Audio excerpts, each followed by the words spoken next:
ಎಲ್ಲರಿಗೂ ನಮಸ್ಕಾರ. Welcome to Shri official YouTube channel. ನಾನಿವತ್ತು ಇಸ್ಕಿದ ಬೇಳೆ ಸಾಂಬಾರು ಮಾಡ್ತಾಯಿದ್ದೀನಿ. ಈ ಇಸ್ಕಿದ ಬೇಳೆ ಸಾಂಬಾರು ಮಾಡೋದಕ್ಕೆ ಏನೆಲ್ಲ ಬೇಕು ಮತ್ತು ಈ ಇಸ್ಕಿದ ಬೇಳೆ ಸಾಂಬಾರನ್ನ ಯಾವ ರೀತಿ ಮಾಡೋದು ಅಂತ ನೋಡ್ಕೊಳ್ಳೋಣ. ನಾನಿಲ್ಲಿ ಅರ್ಧ kg ಇಸ್ಕಿದ ಬೇಳೆ ತೊಗೊಂಡಿದ್ದೀನಿ. ಒಗ್ಗರಣೆಗೆ 2 ದಪ್ಪ ಸೈಜ್ ಈರುಳ್ಳಿ ಕಟ್ ಮಾಡಿ ಇಟ್ಕೊಂಡಿದ್ದೀನಿ. ಕರಿಬೇವು ಮತ್ತು ಎಣ್ಣೆ ಸಾಸಿವೆ ತೊಗೊಂಡಿದ್ದೀನಿ. ಹಾಗೆ ರುಚಿಗೆ ತಕ್ಕಷ್ಟು ಉಪ್ಪು ತೊಗೊಂಡಿದ್ದೀನಿ ಮತ್ತು ಕೊತ್ತಂಬರಿ ಕೂಡ ತೊಗೊಂಡಿದ್ದೀನಿ.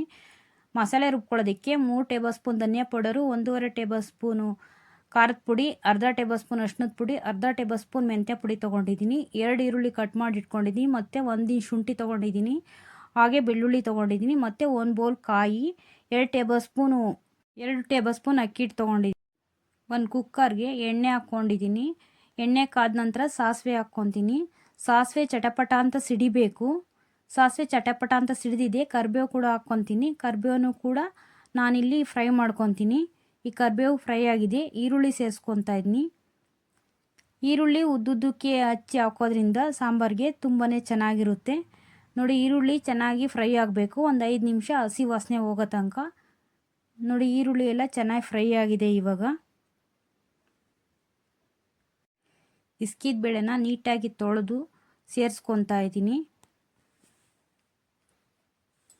ಇವಾಗ ಇಸ್ಕಿದ ಬೇಳೆ ಕೂಡ ಫ್ರೈ ಮಾಡ್ಕೊಳ್ಳೋಣ. ಹಸಿ ವಾಸನೆ ಎಲ್ಲ ಹೋಗಬೇಕು. ಆ ರೀತಿ ಮೀಡಿಯಮ್ ಫ್ಲೇಮಲ್ಲೇ ಇದನ್ನು ಚೆನ್ನಾಗಿ ನಾವು ಫ್ರೈ ಮಾಡ್ಕೋಬೇಕಾಗುತ್ತೆ. ಅಷ್ಟರಲ್ಲಿ ನಾನು ಇನ್ನೊಂದು ಕಡೆ ಸ್ಟವ್ ಮೇಲೆ ಬಾಣಲಿ ಇಟ್ಕೊಂಡು ಎಣ್ಣೆ ಹಾಕ್ಕೊಂಡು ಸಾಸಿವೆ ಹಾಕ್ಕೊಂಡು ಇಲ್ಲಿ ಮಸಾಲೆ ರುಬ್ಬೋದಕ್ಕೆ ರೆಡಿ ಮಾಡ್ಕೊತಾ ಇದ್ದೀನಿ. ಕರಿಬೇವು ಹಾಕ್ಕೊತೀನಿ, ಬೆಳ್ಳುಳ್ಳಿ ಮತ್ತು ಶುಂಠಿ ಹಾಕ್ಕೊತಾ ಇದ್ದೀನಿ. ಹಾಗೆ ಈರುಳ್ಳಿನೂ ಹಾಕ್ಕೊಂಡು ಹುರ್ಕೊತೀನಿ. ಈ ಶುಂಠಿ ಹಾಕೋದ್ರಿಂದ ಹಸಿ ಕಾಳಲ್ವ, ಇದು ಗ್ಯಾಸ್ಟ್ರಿಕ್ ಆಗಲ್ಲ, ಚೆನ್ನಾಗಿ ಡೈಜೆಷನ್ ಆಗುತ್ತೆ ಅಂತ ಹೇಳ್ಬಿಟ್ಟು ಶುಂಠಿ ಹಾಕ್ಕೊಂಡಿದ್ದೀನಿ. ಈಗ ಕರಿಬೇವು ಕೂಡ ಹಾಕ್ಕೊಂಡು ಫ್ರೈ ಮಾಡ್ಕೊಂಡಿದ್ದಾಗಿದೆ.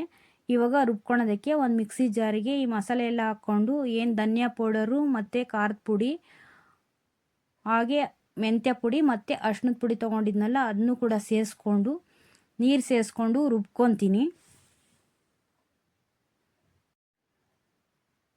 ನೋಡಿ, ಈಗ ರುಬ್ಬಿದಾಗಿದೆ. ನೋಡಿ, ಅಷ್ಟರಲ್ಲಿ ಇಲ್ಲಿ ನಾನು ಏನು ಇಸ್ಕಿದ ಅವರೆಕಾಳನ್ನ ಫ್ರೈ ಮಾಡ್ಕೊತಿದ್ನಲ್ಲ ಅದು ಕೂಡ ಚೆನ್ನಾಗಿ ಫ್ರೈ ಆಗಿದೆ. ಅದ್ರ ಜೊತೆಗೆ ಮಸಾಲೆ ಸೇರಿಸ್ಕೊತಾ ಇದ್ದೀನಿ. ಮಿಕ್ಸಿ ಜಾರಿಗೆ ಸ್ವಲ್ಪ ನೀರು ಹಾಕಿ ಅದನ್ನು ಕೂಡ ಸೇರಿಸ್ಕೊತೀನಿ. ಚೆನ್ನಾಗಿ ಮಿಕ್ಸ್ ಮಾಡ್ಕೊತೀನಿ ಇದನ್ನೆಲ್ಲ. ನೋಡಿ, ಇವಾಗ ಚೆನ್ನಾಗಿ ಮಿಕ್ಸ್ ಆಗಿದೆ.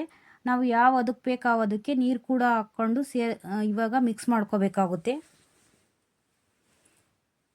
ನೋಡಿ, ಇವಾಗ ಉಪ್ಪು ಸೇರಿಸ್ಕೊಂಡು ಮಿಕ್ಸ್ ಮಾಡ್ಕೊತೀನಿ.